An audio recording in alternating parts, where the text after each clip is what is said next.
اعوذ باللہ من الشیطان الرجیم بسم اللہ الرحمن الرحیم الہی انطقنی بالہدی والہمنی التقوی اما بعد فقد قال اللہ الحکیم بسم اللہ الرحمن الرحیم لقد من اللہ علی المؤمنین اذ بعث فیہم رسولا. صلوات پڑھ دیں محمد اللہم صلی علی محمد وعلی محمد. آج جس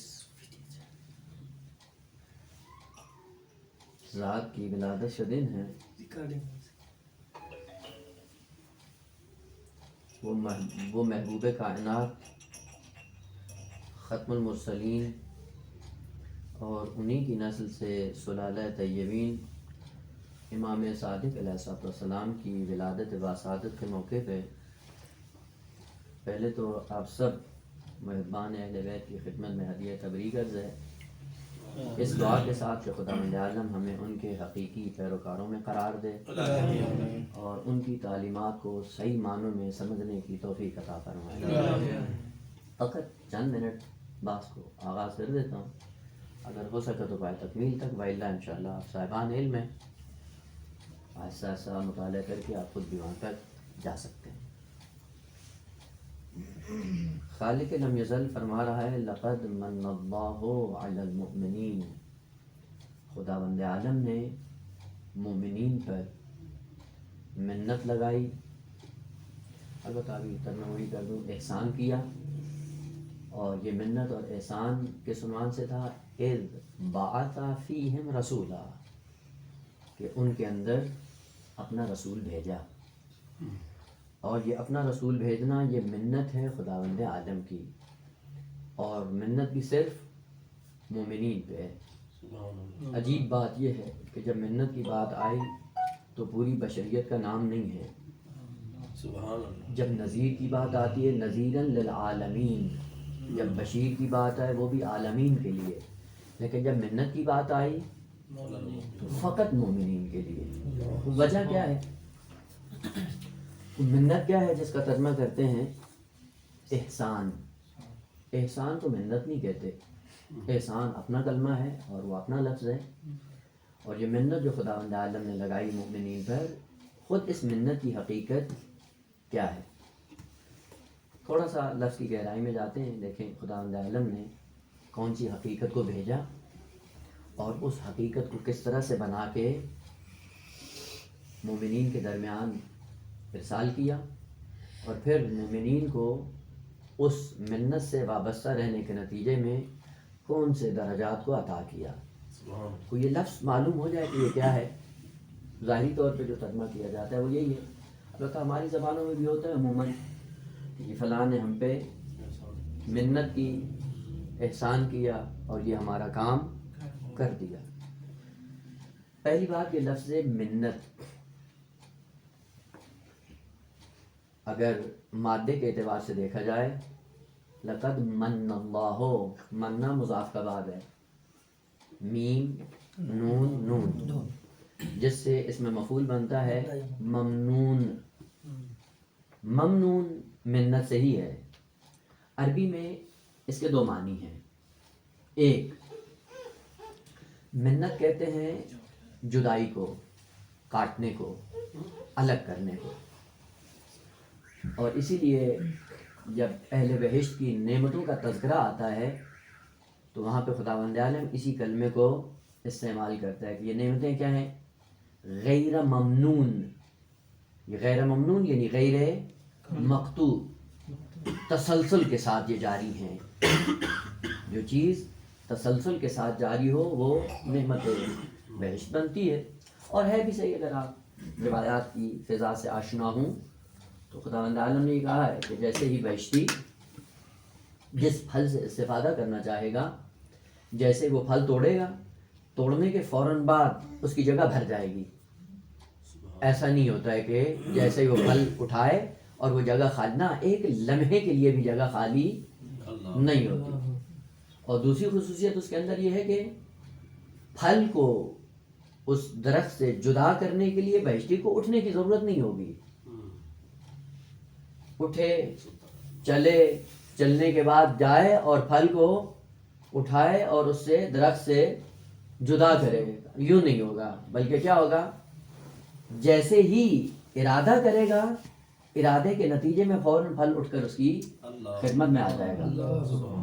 یہ قرآن کی آیات ہیں جو صراحت کے ساتھ یہ چیز ذکر کرتی ہیں، اور یہ کاملاً وہی کن فیکون کا نمونہ ہے اور مثال ہے جو عالم برزخ اور عالم برزخ کے بعد انسان بالعیان اس کو مشاہدہ کر سکتا. اور ہے بھی صحیح، شاید پہلے بھی عرض کیا ہو، جیسے ہی اہل بہشت میں پہنچیں گے، سب سے پہلا ہدیہ اور تحفہ خالق کائنات کی طرف سے جو بہشتیوں کی خدمت میں پیش کیا جائے گا وہ ایک محبت بھرا خط. البتہ اب ہمارے ذہن میں وہی جو چیزیں یہاں پہ ہیں وہی ذہن میں آتی ہیں، بلا حقیقت کیا ہوگی وہ مرنے کے بعد ہی معلوم ہو سکتا ہے. خط آئے گا اور خط کا مضمون یہ ہوگا کہ یہ ہدیہ اور تحفہ کیا ہے، من الحی الذی لا یموت الی الحی الذی لا یموت.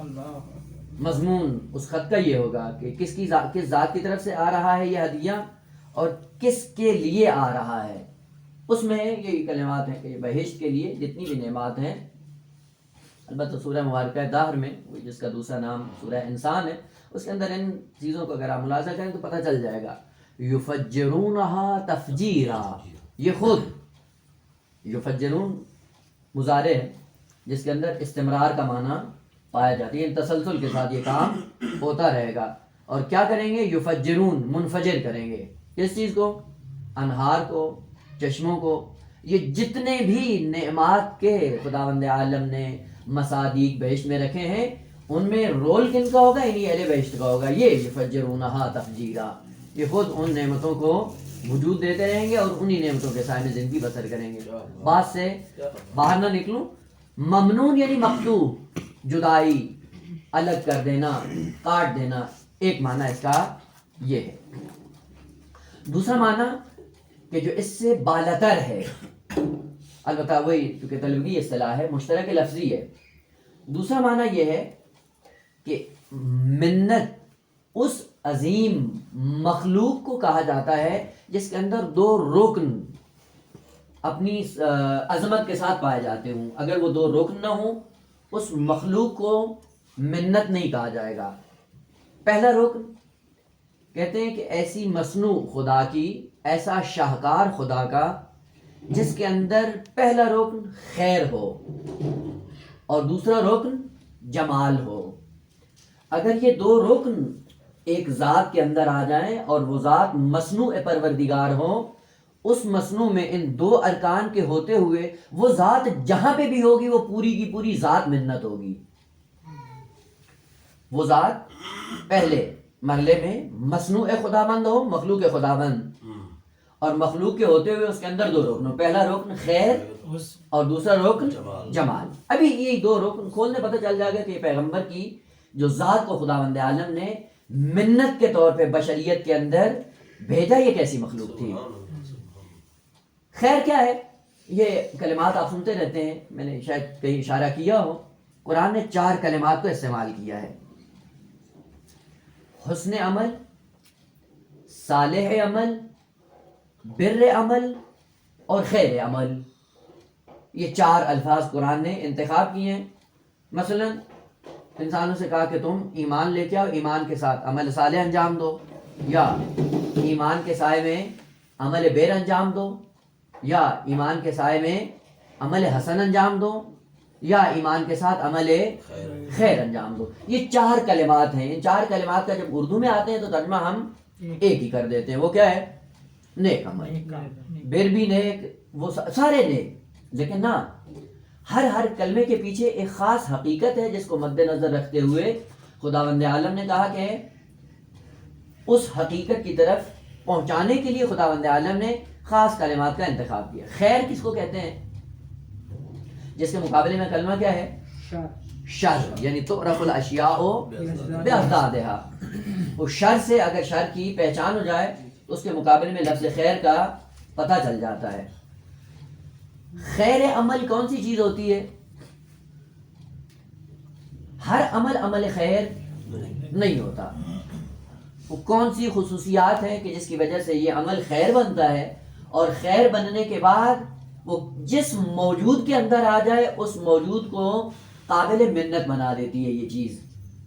اگر موٹا سا فرق بیان کرنا چاہوں تو یہ ہے، ہر وہ عمل انسانی جو فطرت انسانی کے ساتھ سازگار ہو وہ خیر عمل ہے.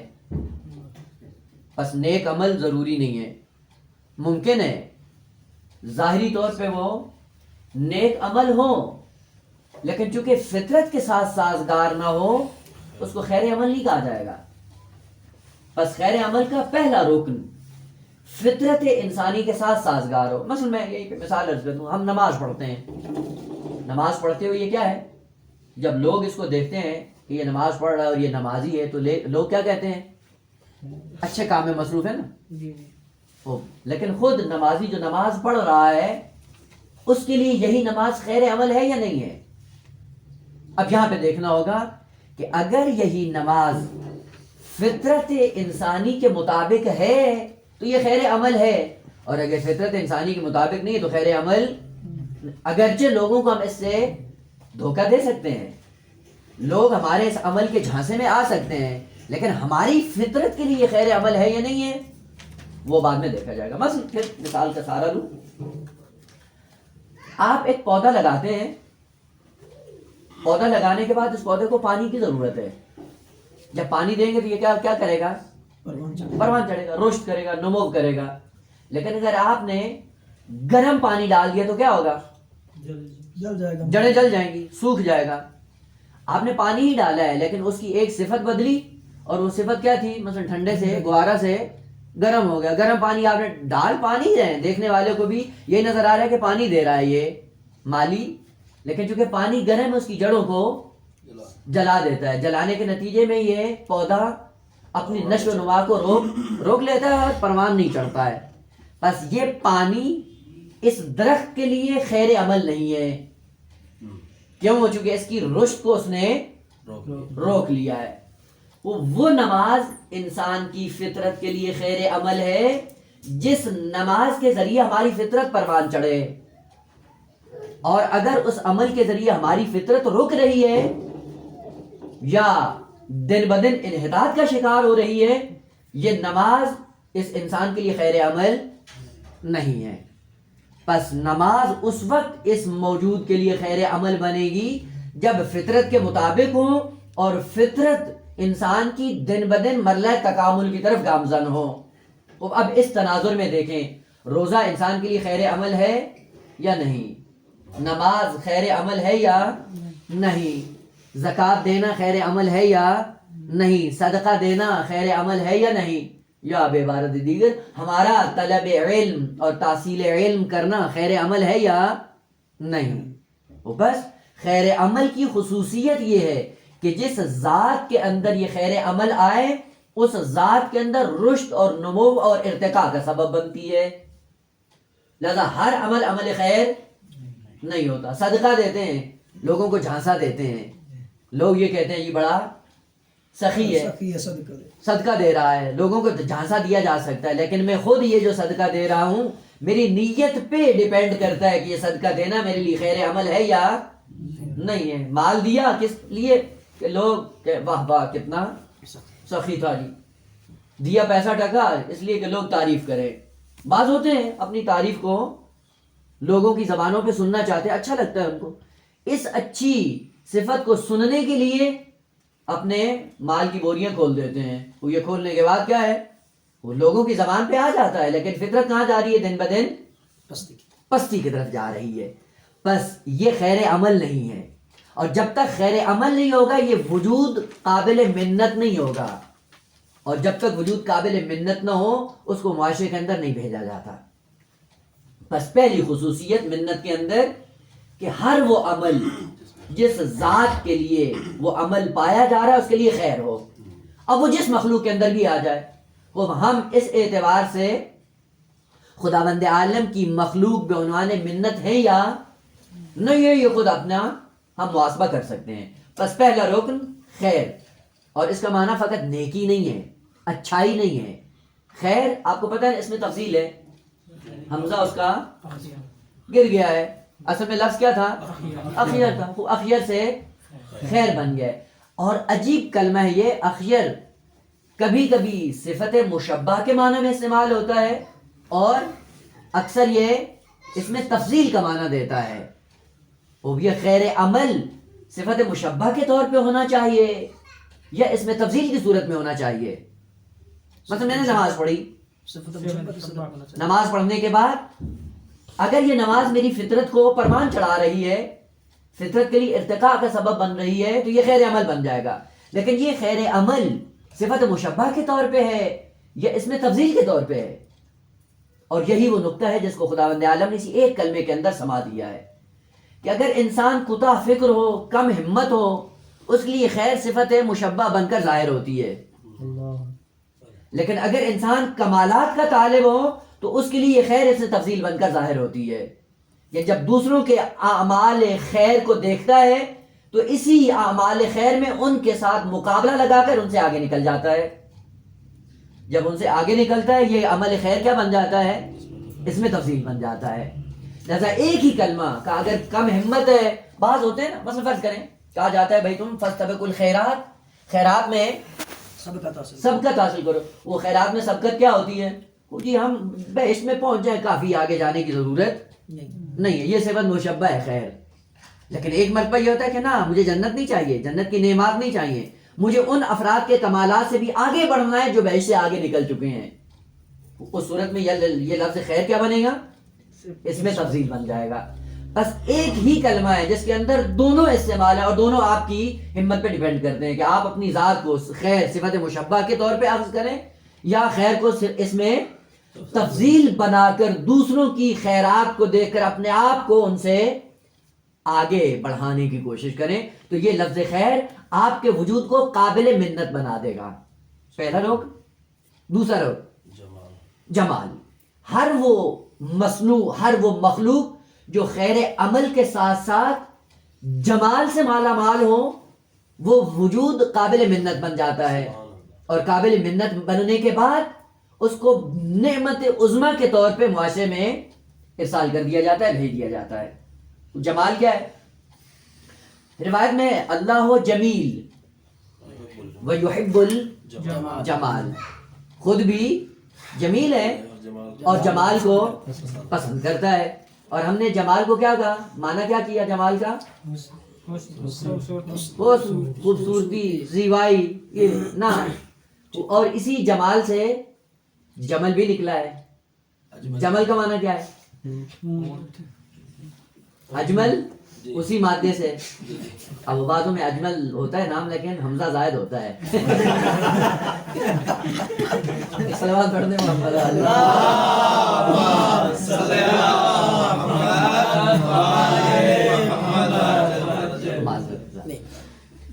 خود جمال، جمل، جمیل، اجمل ایک ہی مادے کے یہ سارے مشتقات ہیں.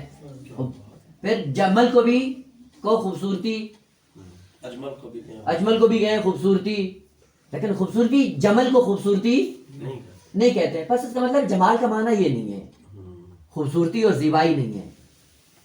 جمال پھر کس کو کہتے ہیں؟ خاص ارکان ہیں ان کلمات کے، اور واقعاً ہمیں اس تناظر میں قرآنی کلمات کو دیکھنا چاہیے. جمل جو اونٹ کو کہا جاتا ہے، اونٹ کے لیے کتنے کلمے عربی میں استعمال ہوتے ہیں؟ اور چوتر فارسی عربی ہے. بعیر، ایبل، جمل، یہ سارے نام ہیں اسی کے، لیکن ہر ایک خصوصیت کو مد نظر رکھ کر لفظ کا انتخاب کیا جاتا ہے. جمل کیوں کہتے ہیں؟ جمل میں خاص رکن ہوتا ہے جس کو کہا جاتا ہے عظمت. لیکن عظمت اگر ناموزون ہو وہاں پہ لفظ جمل استعمال نہیں ہوتا. اگر عظمت موزون صورت میں ہو اس کو لفظ جمل کے ساتھ یاد کیا جاتا ہے. مثال عرض کروں تاکہ بات ذہن میں آ جائے. مثلا دیکھیں یہی انسان کا وجود ہے نا، اس کے اندر مختلف اعضاء ہیں. ہر عضو اگر اپنی اپنی جگہ پہ ہو تو کیسا لگے گا؟ انتہائی خوبصورت لگے گا. لیکن تھوڑی سی اس میں تبدیلی آ جائے کیسا لگے گا؟ آپ نے دیکھا ہے بعض انسان جو دنیا میں آتے ہیں اعضاء اور جوارح کے اعتبار سے ناموزون ہوتے ہیں. یہ ناموزون ہونے کی وجہ سے کیا ہے؟ ان کے اندر عظمت ختم ہو جاتی ہے. جب عظمت ختم ہوتی ہے جمال ختم ہو جاتا ہے. بس جمال ہمیشہ عظمت سے وجود میں آتا ہے اور عظمت ہمیشہ توازن سے وجود میں آتی ہے. جہاں توازن ختم ہو جائے گا عظمت نہیں ہوگی، عظمت نہیں ہوگی جمال نہیں ہوگا. بس ایک جمال کو ثابت کرنے کے لیے پہلے دو رکن ثابت کرنے پڑتے ہیں. عظمت بھی ہو، عظمت توازن کے سائے میں ہو، تو وہاں پہ لفظ جمال یا جمیل یا اجمل جو بھی ہے وہ استعمال کیا جاتا ہے. اونٹ کو اس لیے جمل کہا جاتا ہے کہ ایک تو عظمت ہے اس کی خلقت کے اندر، اور دوسری اتنی عظمت ہے کہ جس عظمت کا توازن اتنا برقرار ہے کہ اپنی حیات کو بھی باقی رکھتا ہے اور اپنے سوار کی حیات کو بھی باقی رہتا ہے. اور اس توازن کو برقرار رکھنے کی وجہ سے اس کو جمل کہا جاتا ہے. البتہ بقیہ الفاظ ہونے کہ پھر انشاءاللہ کسی اور موقع مناسبت سے کروں تو آپ خود بھی مطالعہ کر سکتے ہیں. بس جمال کیا ہوتا ہے؟ جمال جس کے اندر دو رکن ہوں، عظمت بھی ہو، توازن بھی. جہاں پہ یہ دو چیزیں ہوں گی اس چیز کو کہا جائے گا یہ جمیل ہے. اور زیادہ مختصر کروں، وہ جو عظمت اور توازن ہے وہ تو ہم دیکھ نہیں پاتے ہیں کیونکہ بس اوقات ظاہر ہوتی ہے اور بس اوقات ظاہر نہیں ہوتی. تو کیسے پتہ چلے؟ وہ عظمت اور توازن جب ایک موجود کے اندر آئے اور وہ مخفی پیمانے پہ ہو، توازن ہے لیکن چھپا ہوا ہے، مستور ہے، محجوب ہے، تو اس کا نتیجہ اور اثر کیا ہوتا ہے کہ جہاں پہ بھی توازن اور عظمت ہوگی وہ وجود قیمتی ہو جائے گا، یعنی اس کی قدر و قیمت بڑھ جائے گی. مثلا دیکھیں یہ خداوند عالم نے اتنا پیارا نظام بنایا کہ جتنے بھی معارف دینی ہیں ان کے اندر توازن برقرار رکھا ہے. ایسے ہی ہے نا، بغیر توازن کے کوئی چیز نہیں ہے. اور اس کو جو متوازن صورت میں خداوند عالم نے بھیجا ہے اسی توازن کے ذریعے ان کے اندر عظمت پیدا ہوتی ہے. مطلب یہ نہیں ہے کہ صبح کی 2 رکعت پڑھنی ہے، خدا کو معلوم ہے کہ 2 رکعت سے تمہاری ذات اور تمہاری فطرت کے اندر توازن آئے گا. اب وہاں پہ پھر یہ نہیں کہو کہ ہاں میں تو انرجی میرے پاس ہے، میں 2 کیوں پڑھوں، 4 پڑھ دوں. اور جب سفر پہ جاؤ تو 4 ہوتی ہیں، خدا نے کہا 2 کر دو، کہ نہیں میں تو تھکا ہوا ہوں، 4 کی جگہ میں 2 کی جگہ 4 ہی پڑھوں، میں 2 کیوں کم کروں. خداوند عالم کو پتہ ہے کہ جس طرح آپ کی زندگی بنے گی، جس طرح آپ کی ذات بنے گی، اس ذات میں ان اعمال نے جو رول ادا کرنا ہے وہ توازن کو ہے. اور جہاں پہ توازن ہوگا وہاں پہ جمال آ جائے گا، اور جہاں توازن سے گرے گا جمال ختم ہو جائے گا، تصویر بھونڈی بن جائے گی، کارٹون بن جائے گا. کارٹون بنانے کے لیے خدا نے دین نہیں بھیجا ہے، انسان بنانے کے لیے دین بھیجا ہے. اور انسان اسی صورت میں بنتا ہے جب اس توازن کو مد نظر رکھا جائے جو خداوند عالم نے بیان کیا ہے. وہ چیز جو انسان کے اندر توازن اور عظمت کو پیدا کرتی ہے اس کا نام ہے کمال. کمال سے انسان کے اندر توازن اور عظمت پیدا ہوتی ہے. مثلا فرض کریں ابھی دنیا میں انسان آتا ہے، جب تک علم نہیں ہوتا کوئی قدر و قیمت ہے نہیں.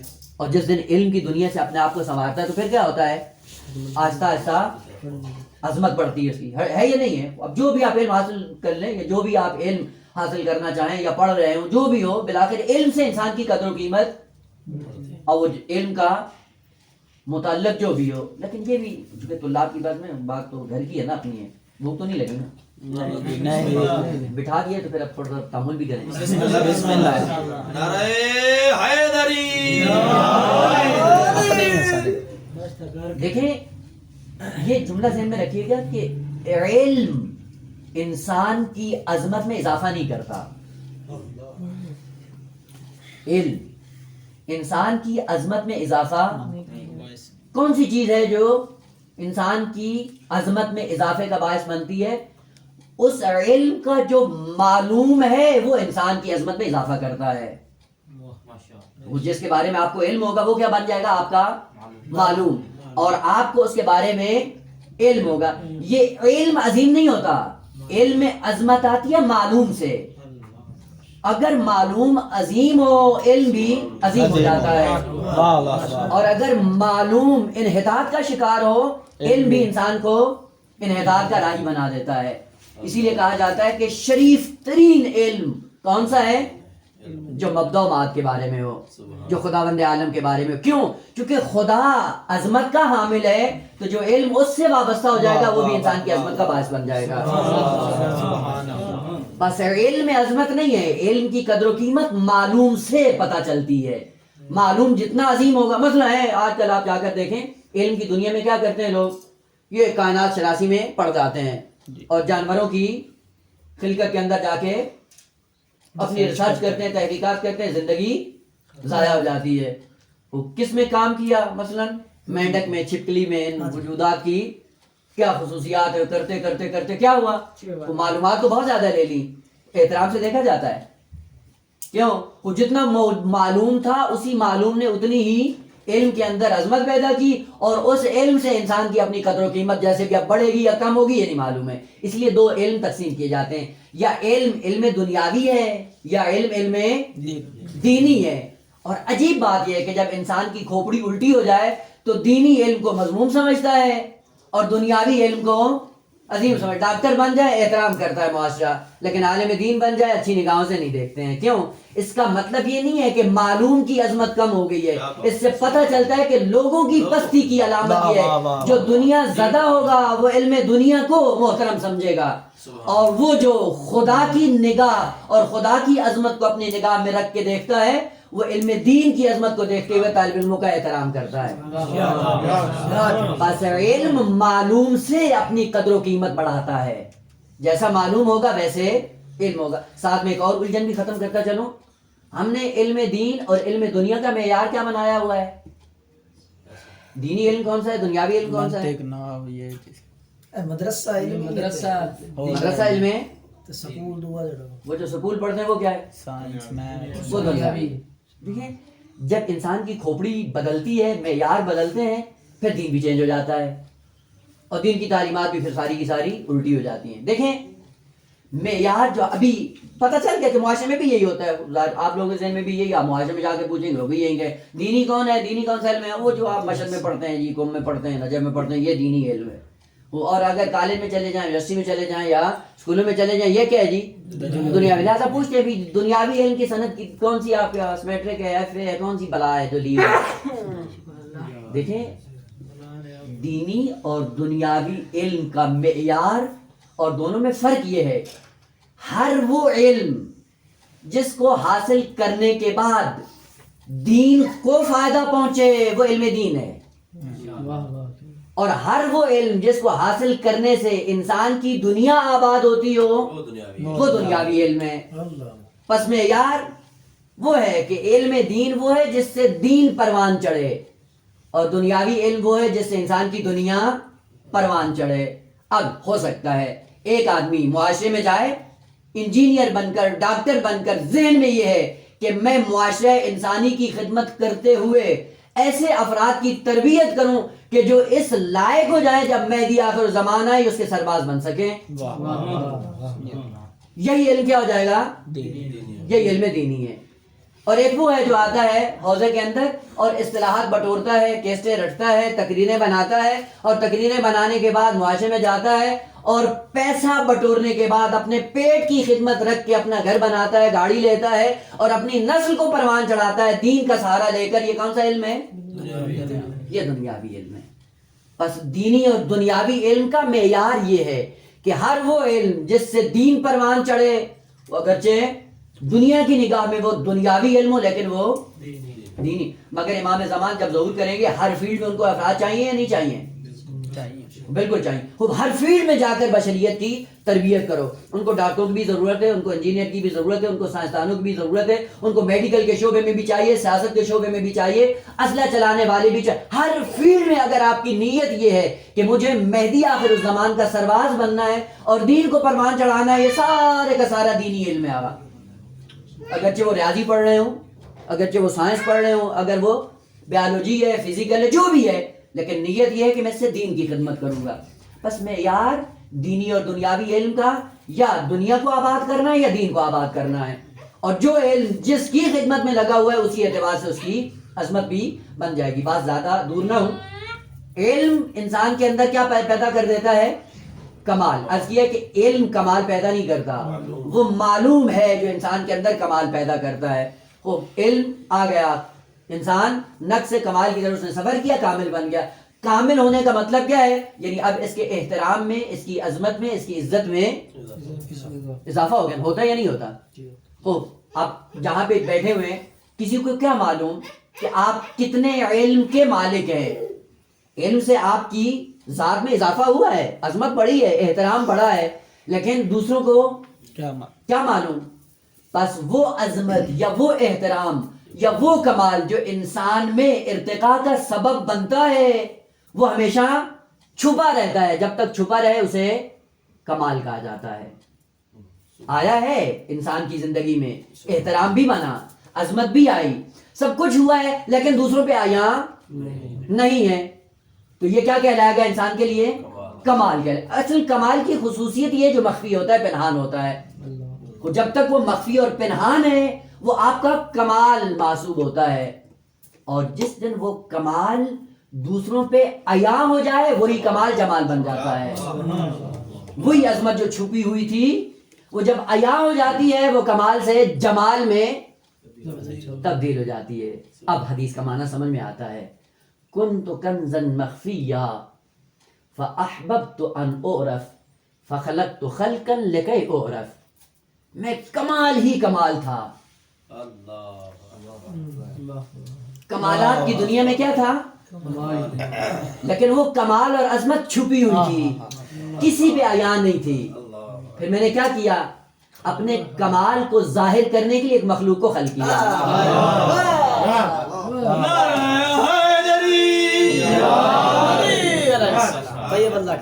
اس مخلوق نے کیا کیا؟ خدا کے کمالات کو کائنات پہ عیاں کرنا شروع کیا.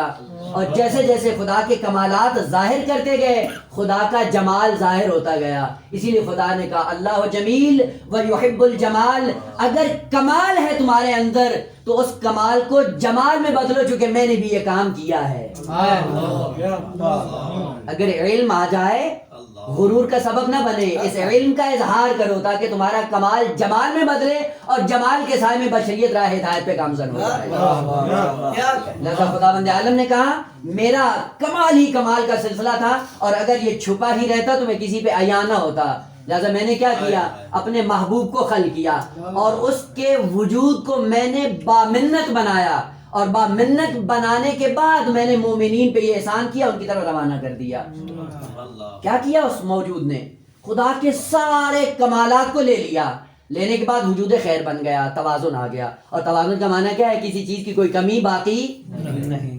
پیغمبر نے کیا لیا؟ سب کچھ لے لیا. لینے کے بعد وجود خیر بن گیا, اور وجود خیر بننے کے بعد جب عظمت آئی, اور عظمت کے بعد یہ پیغمبر کا وجود ان کمالات کو جب دنیا پہ ظاہر کرتا چلا گیا, خود پیغمبر کے جمال میں بھی اضافہ ہوتا گیا, اور ساتھ ساتھ بشریت کو خدا کے کمالات کا بھی علم ہوتا گیا.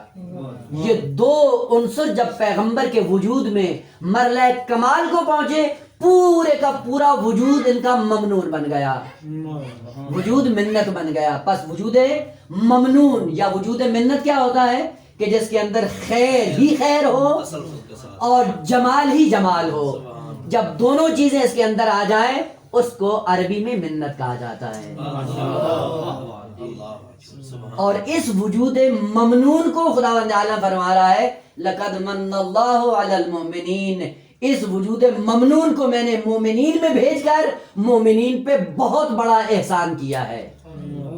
تو ممنون کا معنی اگر پہلے کلمے پہ بھی آ جائے تو کیا ہے؟ ممنون یعنی مقطوع, جدائی, علیحدگی, بے نیازی کا جب وجود ایسا بھیجا ہے, اگر اس سے وابستہ رہو گے خود بخود ممنون ہو جاؤ گے, بے نیاز ہو جاؤ گے. تمہاری ضرورتوں کو پورا کرنے کے لیے اور تمہاری تمام تر احتیاج کو ختم کرنے کے لیے میں نے وجود پیغمبر اسلام کو منت بنا کر تمہارے اندر بھیج دیا ہے. تو اب سوال کہ آیا پیغمبر کا وجود سب کے لیے وجود منت ہے؟ نہ, سب کے لیے نہیں ہے. اس لیے کہا جو اپنے آپ کو اس سے مرتبط کرے گا اس کے لیے وجود منت ہے, جو جدا ہو جائے گا اس کے لیے کیا ہے؟ یہی وجود اس کے لیے وبال جان بن جائے گا. بس ہر ایک کے لیے پیغمبر کا وجود منت نہیں ہے. جس نے اس جمال اور خیر سے اپنے آپ کو اس سے وابستہ کر دیا وہ اس کے لیے وجود منت ہے. اور جشن میں بھی جشن اس کے لیے خوشی اور مسرت کا دن ہے جس کے لیے پیغمبر کا وجود منت بن کر ہماری زندگیوں میں ظاہر ہو. اگر ہمارا رابطہ ہے پیغمبر سے یہ آج مسرت کا دن ہے, اور اگر ہمارا رابطہ اس وجود منت کے ساتھ نہیں ہے وہ آج ہی ہمارے لیے موت کا دن ہے. خوشی نہیں ہے, محبت نہیں ہے. اصلاً خوشی منانے کا اس کو حق ہی نہیں پہنچتا کہ جو پیغمبر کے ساتھ اپنے وجود کو خیر اور جمال کی صورت میں منسلک نہیں کرتا. وہ وجود اپنی ذات میں خیر ہے. اور دوسری بات کہ وجود خیر اور شر میں کیا ہوتا ہے؟ خیر اور شر نسبی امر ہے. نسبی امر کل مجلس میں یاد کیا تھا, نسبی امر کا معنی یہ ہر چیز ہر ایک کے لیے خیر نہیں ہوتی. خیر کے لیے مناسبت چاہیے, سنخیت چاہیے. اگر وہ سنخیت ہے تو وجود اس کے لیے خیر ہوگا, اور اگر سنخیت نہ ہو تو وجود خیر نہیں ہوگا. بس خیر ہونا کیا, مثلا فرض کریں بھی اتنی مثالیں, سانپ کا وجود ہمارے لیے خیر ہے یا شر؟ شر. کیوں؟ سازگاری نہیں ہے. دھوپ, سردی, گرمی خیر ہے یا شر؟ ہمارے لیے احسن نہ خیر ہے نہ شر. دیکھا جائے گا کہ ہماری ذات کے لیے سازگار ہے تو خیر, اگر سازگار نہیں ہے تو شر. پھر مثال پہ آ جاؤں, وہ ہمیشہ ذہن میں رہے گی. کیلے کو خداوند عالم نے نعمت کے طور پہ خلق کیا ہے, خیر وہ سب کے لیے خیر ہے؟ ہاں, شوگر والے کے لیے خیر نہیں ہے, شر ہے. بس اس کیلے میں کوئی کمی نہیں تھی, جس کے لیے خیر بن رہا ہے اس نے کیا کیا, اپنی صحت کو کیلے کے ساتھ سازگار بنایا ہے, اس کے لیے خیر ہے. اور جو شوگر کا مریض ہے اس کا مطلب ہے اس کے سسٹم میں کوئی مشکل آ گئی ہے, جس مشکل کی بنیاد پہ اس کا وجود اس کے ساتھ سازگار وہ اس کے لیے شر بن گیا. یہی وجود منت, ہر ایک کے لیے وجود منت نہیں ہے. جس انسان کے سسٹم کے اندر نظام محمدی کی سازگاری ہے اس کے لیے وجود منت ہے, اور جس کے وجود میں نظام محمدی کو قبول کرنے کی سازگاری نہیں ہے اس کے لیے وجود شر بن جائے گا. بس آج خداوند عالم نے کہا لقد من اللہ علی المؤمنین, چونکہ مومنین وہ ہیں کہ جنہوں نے اپنے وجود کے پورے نظام کو پیغمبر کے نظام کے تابع کیا ہوا ہے. لہذا اثر کیا نظر آتا ہے؟ اثر یہ نظر آتا ہے کہ خدا ان کو ممنون بنا دیتا ہے, یعنی غیروں سے اس طرح سے الگ کرتا ہے کہ ان کی ساری ضروریات کو وجود پیغمبر سے تامین کرتا ہے. اور جو پیغمبر سے منسلک ہو جائے اس کی ساری مشکلات حل ہو جاتی ہیں, اور جو پیغمبر سے منسلک نہیں ہوتا وہ ساری زندگی مشکلات کا شکار ہوتا ہے. چھوٹی سی داستان عرض کر دوں, ساتھ میں پتہ چل جائے کہ یہ وجود منت کس طرح سے. پیغمبر کا وجود جب منت بنتا ہے تو اس کا اثر کہاں پہ ظاہر ہوتا ہے؟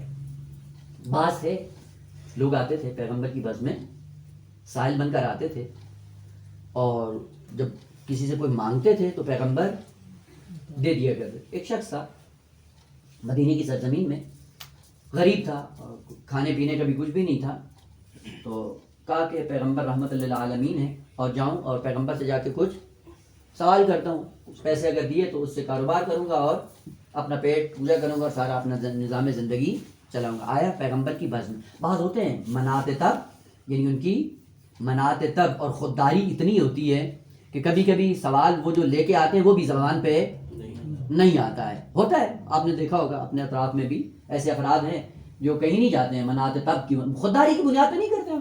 بے شک بھوکے مر جائیں, 3 ٹائم 4 ٹائم بھوکا رہنا پڑ جائے, لیکن سوال نہیں کرتے. کہ جب وہ آیا اور سوال کرنا چاہ رہا تھا, اس سے پہلے کہ وہ سوال کرے پیغمبر اسلام خود ساختہ طور پہ فرماتے ہیں کہ اگر کوئی آ کر ہم سے سوال کرے تو ہم ان کی ضروریات کو پورا کر دیتے ہیں, لیکن اگر خودداری سے کام لیں تو خدا اپنے فضل سے ان کو بے نیاز کر دے گا.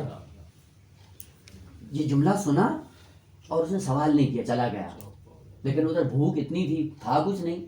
پھر بھوک کے نتیجے میں سختی اور تنگی کے عالم میں مجبور ہو کر اگلے دن پھر آیا. پیغمبر اسلام جیسے ہی اس نے بز میں دیکھا ختمی مرتبہ نے, پھر وہی جملہ تکرار کیا. کہا اگر کوئی ہم سے مانگے ہم دے دیتے ہیں, لیکن اگر خدا کے فضل پہ امیدوار ہو تو خدا بے نیاز کر دیتا ہے. چلا گیا. تیسرے دن آیا اور تیسرے دن پھر پیغمبر نے یہی جملہ تکرار کیا اور کہ چلا گیا. پھر اس نے سوال نہیں کیا. کیا کیا؟ اپنے گھر سے بھی تھوڑی کلاڑی تھی اور انہی کلاڑی کو لیا, جنگل میں چلا گیا, لکڑیاں کاٹتے آیا, اور پھر آہستہ آہستہ کرتے کرتے کرتے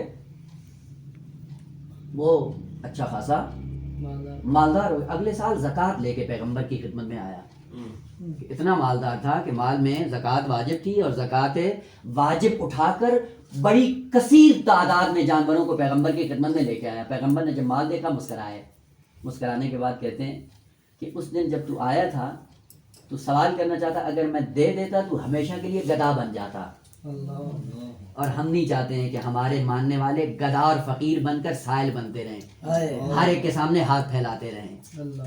اس تیری عادت کو ختم کرنے کے لیے میں نے یہ بار بار جملہ تکرار کیا، اور الحمدللہ اس کا اثر ہوا اور تو خود کفیل ہو گیا. عزیزان ذہن میں رکھیں، اخلاقی اعتبار سے سوال کا ہاتھ کسی کے سامنے پھیلانا اخلاقی اعتبار سے جرم ہے، یعنی اخلاقاً حرام ہے. خداوند عالم سے بڑھ کر تو کوئی بھی نہیں ہے نا. جو بھی دے گا بالآخر اس کا احسان انسان پہ رہ جاتا ہے.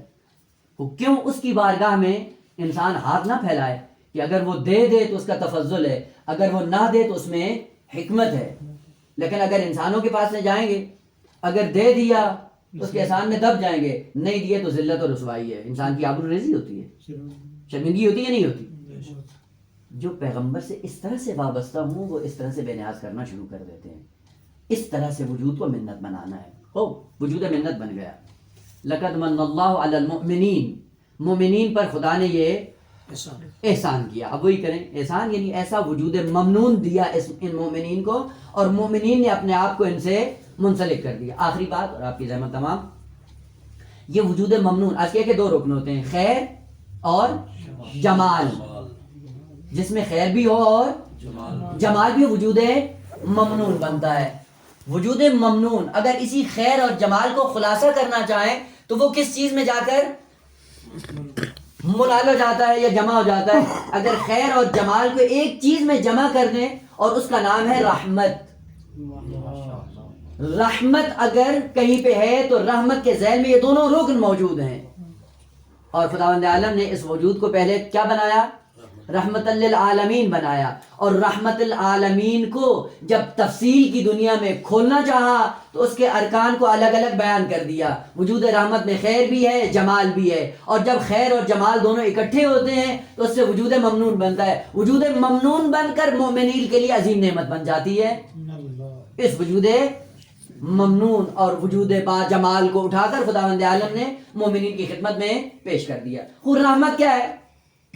یہی آخری جملہ. رحمت دیکھیں دو کلمے، رحمہ رے ہے میم، یہ کیا ہے؟ رحمت. اور اسی کو تھوڑا سا آگے پیچھے کر دیں، حرمہ ہے پہلے آ جائے، جس سے حرمت نکلا ہے، جس سے احترام نکلا ہے. رحمت سے کیا نکلا ہے؟ ترحم. سنا ہے نا کلمہ؟ ترحم رحمت سے نکلا ہے، اور احترام حرمت سے نکلا ہے. دیکھیں کلمات کو تھوڑا سا آگے پیچھے کریں، معنی زمین سے آسمان تک فرق کر جاتا ہے. رحمت کیا ہے؟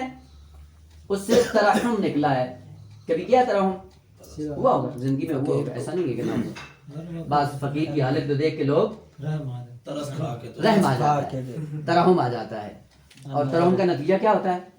پھر انسان اپنا دو بھی ہو، توان میں ہو، اس کا اظہار کر کے سامنے والے کی خدمت کرتا ہے، ہیلپ کرتا ہے. جس کو خداوند عالم نے رحمت کا مظہر بنا کر بھیجا ہے، یہ ذہن میں رکھیے گا کہ ترحم اس انسان کو آتا ہے جس کے قلب میں کوئی کمی ہوتی ہے. ترحم اس انسان کو آتا ہے جس کے ظرف کے اندر خلا ہوتا ہے، خالی ہوتا ہے. مثلا فرض کریے گلاس پڑا ہوا ہے، اگر یہ گلاس بھرا ہوا ہو تو گنجائش ہے کوئی چیز ڈالنے کی؟ نہیں. وہ اگر تھوڑا سا اس کو خالی کر دیں، اب کیا ہے؟ اب یہ گنجائش باقی ہے. گنجائش باقی کا مطلب کیا ہے؟ یعنی اس میں کچھ ڈالا جا سکتا ہے. یہ ذہن میں رکھ لیں، ہمارے اندر جو ترحم پیدا ہوتا ہے اور سامنے والے کی حالت دیکھنے کے بعد ہمارے اندر ایک اثر ظاہر ہوتا ہے، اور اس اثر کے بلبوتے پہ ہم سخاوت کرتے ہیں. اس سے پتہ چلتا ہے کہ ہم پیچھے رحمت کے سائے میں ہمارا ظرف خالی تھا، اس لیے فقیر اور مسکین کی حالت میں ہم پہ اثر چھوڑا، اور اس اثر کے نتیجے میں ہمارے قلب کے اندر ترحم وجود میں آیا. لیکن اگر ظرف پہلے رحمت سے بھرا ہوا ہو تو مسکین کی حالت دیکھ کے ترحم نہیں آتا، پھر احترام کی خاطر کرتا ہے۔ پتہ چلا رحمت کیا ہوتی ہے؟ اگر ان کے ظروف بھرے ہوئے ہوں معصومین کے، تو نکتہ خالی نہیں ہے کہ مسکین کی حالت کو دیکھ کر ان پہ اثر ظاہر ہو اور مسکین ان پہ مؤثر ہو جائے اور یہ متاثر ہو جائیں۔ معصومین متاثر نہیں ہوتے، کیوں؟ چونکہ کوئی نکتہ خالی نہیں ہے قلب کا کہ جس خالی نکتے کو بھرنے کے لیے سائل سوال کرے اور سوال کرنے کے بعد ان میں ترحم پیدا ہو جائے۔ ان میں ترحم پیدا نہیں ہوتا، پھر کیا ہوتا ہے؟ ان میں احترام ہوتا ہے۔ وظیفہ شرعی کو مد نظر رکھتے ہوئے اور اس کی ضرورت کو انجام دیتے ہوئے آ کر اس کی مدد کرتے ہیں، اور ان کی مدد کرنے سے ان کے کمال میں کوئی اضافہ نہیں ہوتا۔ کمال میں اضافہ اس وقت ہوتا ہے جب قلب خالی ہو۔ اسی لیے شاریار کا ایک شعر ہے، شعر کا ترجمہ یہ بنتا ہے کہ اے گدائے مسکین برو در علی زن، اے گدائے مسکین جاؤ علی کا دروازہ کھٹکھٹاؤ، کہ کیا ہے؟ نگین پادشاہی، وہ کیا دہت گدارا، وہ نگین پادشاہی بھی اگر اس کے پاس ہو تو گدا جب آتا ہے تو دے دیتا ہے۔ بعض علماء نے کہا کہ یہ شاریار کا یہ شعر غلط ہے۔ اصل علی گدا پرور نہیں ہے، علی اس انتظار میں نہیں رہتا کہ گدا اس کے دروازے پہ آئے۔ جس کے دروازے پہ آئے کوئی سائل، وہ علی نہیں ہے۔ علی وہ ہے جو احترام کے سائے میں سائلین کے دروازے پہ جاتا ہے اور ان کی مشکل حل کرتا ہے۔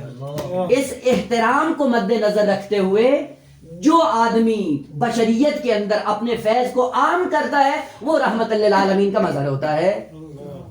بس رحمت للعالمین یہ جس کا کاسا، جس کی ذات، جس کا قلب تمام کمالات سے مملو اور بھرا ہوا ہے۔ جب بھرا ہوا ہے تو کوئی ان کے اندر مؤثر نہیں ہوتا۔ جب مؤثر نہیں ہوتا تو وہ ترحم کی نگاہ سے نہیں دیتے ہیں، احترام کی نگاہ سے دیتے ہیں۔ اسی لیے امام سجاد کیا کرتے تھے؟ جب کسی سائل کو دینے سے پہلے اپنے ہاتھ کو چومتے اور چومنے کے بعد یہ اظہار کرتے کہ یہ ہاتھ میرا نہیں ہے، یہ ہاتھ خدا کا ہاتھ ہے، اور جو خدا کے بارگاہ میں جو چیز بلند ہو جائے وہ قابل احترام ہو جاتی ہے۔ خدا کی عظمت کو نظر رکھتے ہوئے میں اپنے ہاتھ کو چومتا ہوں، بوسہ دیتا ہوں۔ آیا یہ چیزیں ہمارے اندر ہیں یا نہیں ہیں؟ جس دن ہمارے اندر یہ رحمت للعالمین کا وجود بن کر ہماری زندگیوں میں ظاہر ہو گیا، اسی دن ہمارے لیے یہ جشن مسرت بن جائے گا۔ ترحم کی نگاہ سے نہیں دیں، احترام کی نگاہ سے دیں، اس طرح سے دیں کہ سامنے والوں کو احساس ذلت نہ ہو، احساس خفت نہ ہو، احساس احترام کرے، احساس حرمت کرے، احساس آبرو کرے۔ اور جب ترحم میں دیں گے تو اس کا نتیجہ کیا ہوگا؟ سامنے والا بھی شرمندہ ہوگا، دینے والا بھی احساس غرور کرے گا، دونوں قعر جہنم کا شکار ہو جائیں گے۔ لہذا پورے معصومین نے چونکہ رحمت للعالمین سے وابستہ ہے، ان کا وجود ممنون، اور وجود ممنون کی خصوصیت یہ ہے کہ جہاں پہ خیر بھی ہو، کمال بھی ہو، اور کمال اور جمال اور یہ خیر، یہ تینوں چیزیں ایک وقت میں رحمت بن کر ان کی زندگیوں میں ظاہر ہو۔ اور جب رحمت سے ان کا پیمانہ لبریز ہو جاتا ہے تو پھر احترام کے سائے میں جا کر دینا شروع کر دیتے ہیں۔ اور معصومین کی بات نہیں کر رہا ہوں، معصومین کے ساتھ میں جو غیر معصومین تھے، جو معصومین کی تربیت کے سائے میں پلے، انہوں نے جا کر یہی کام کر کے دکھایا، اور سورہ دہر نے ان کا قصیدہ پڑھا کہ جہاں پہ مسکین و یتیم و اسیر کو دیا، ان تینوں کو دینے کے بعد یہ سارا احترام کے سائے میں تھا، اور احترام کو مد نظر رکھتے ہوئے جہاں معصومین نے دیا وہیں پہ جناب فضہ نے بھی یہ عمل انجام دیا، اور جہاں قصیدہ خالق کائنات نے معصومین کا پڑھا وہیں پہ جناب خضہ کا قصیدہ بھی پڑھا، اور اس قصیدے میں خود غیر معصوم کی صف میں آ کر شمار ہوئی، اور خداوند عالم کہتا ہے کہ میری ذات تمہاری شاکر ہے اور تم سارے مشکور ہو۔ کیوں؟ کیونکہ مشکور کا مرتبہ ہی یہی ہوتا ہے کہ جس کے احترام کو دنیا میں عام کیا جائے۔ وہ جو ترحم میں دیتا ہے وہ رحمت للعالمین سے